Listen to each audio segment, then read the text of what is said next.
A lo lejos se oía el ladrido tenso de los perros. Ella estaba descalza y casi desnuda, pero ya no sentía el frío del relente ni los golpes de las ramas en la cara, ni menos aún los arañazos en los muslos y las pantorrillas, ni siquiera el filo de las piedras en las plantas de los pies.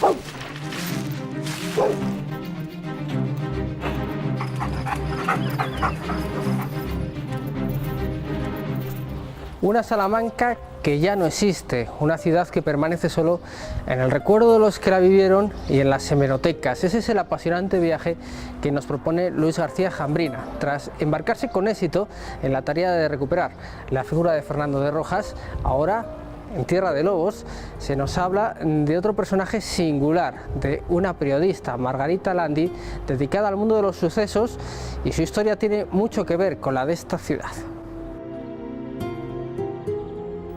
Profesor de la Facultad de Filología, uno de los nombres en auge de la literatura española, ha firmado con éxito 2 novelas en las que metía a investigar a Fernando de Rojas y ahora se lanza de lleno al género negro.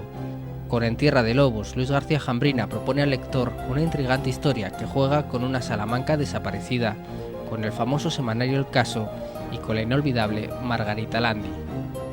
La idea de escribir la novela surgió después de la lectura de una tesis doctoral sobre el caso, sobre el semanario El Caso, que me pareció muy interesante, hecha por una hispanista francesa. Entonces ahí vi un poco los entresijos de esta revista, o sea, de este semanario, el papel que tuvo en esa época durante el franquismo, sus luchas con la censura. Pues se mostraba esa cara negra y esa cara que por otro lado era la real y la cotidiana, esa que no se mostraba en ningún otro sitio, la miseria, las desigualdades, la explotación, el subdesarrollo, la miseria moral también del país, ¿no? Bueno, eso me interesó muchísimo, y luego yo tenía una especie de relación, vamos a decir, personal con esa revista y con Margarita Landi, porque cuando yo era niño mi abuelo leía El Caso y luego me hablaba mucho de esta reportera, de Margarita Landi, a la que él veneraba y presumía de haberla conocido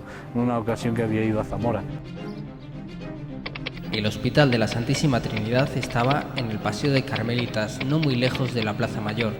Se trataba de un edificio antiguo y desangelado que pedía a gritos una reforma, o mejor todavía, un traslado urgente a un lugar más saludable.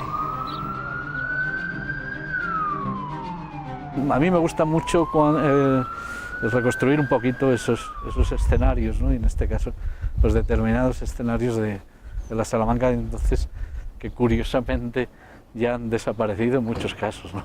Casi parece que ha cambiado más la Salamanca de ahora con respecto a los años 50 que con respecto a finales del siglo XV.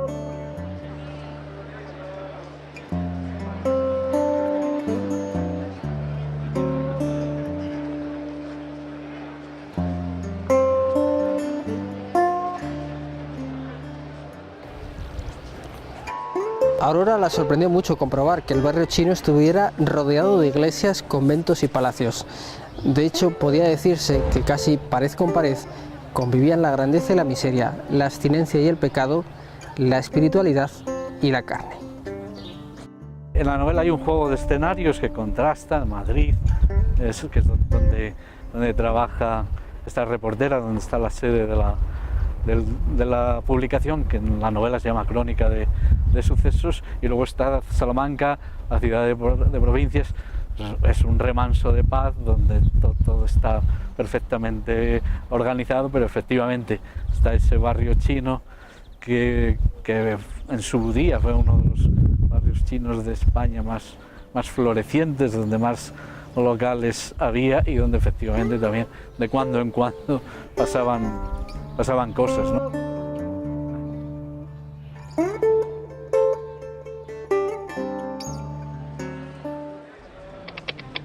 La comisaría estaba en la Plaza de Colón, en esquina con la calle de San Pablo, frente al Palacio de la Salina. No era la primera vez que Aurora Blanco la visitaba. Hacía poco más de un año que había estado en su interior para entrevistar a una célebre asesina. El comisario le había permitido que conversara con ella en uno de los calabozos, ante la mirada atenta de una pareja de policías. Se movía con naturalidad, aunque obviamente también debía de experimentar ese terror, ¿no? Ese miedo que uno siente cuando se adentra en esos espacios de los que sabes que vas a salir, pero siempre tienes miedo de quedarte allí atrapado, ¿no? Y además en esta novela ella pues da ese paso que la lleva casi a colocarse del otro lado, ¿no? El Café Novelty era uno de los cafés más antiguos y conocidos de la ciudad. En él tenían tertulia los escritores de Salamanca y no era raro encontrar entre sus asiduos alguna que otra eminencia local.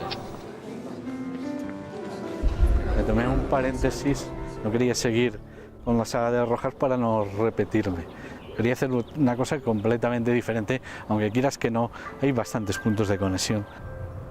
De momento, con este nuevo libro bajo el brazo, Jambrín advierte desde el principio al lector, usando como título un poema de Claudio Rodríguez, que esta es la vieja historia del lugar donde mandan los lobos.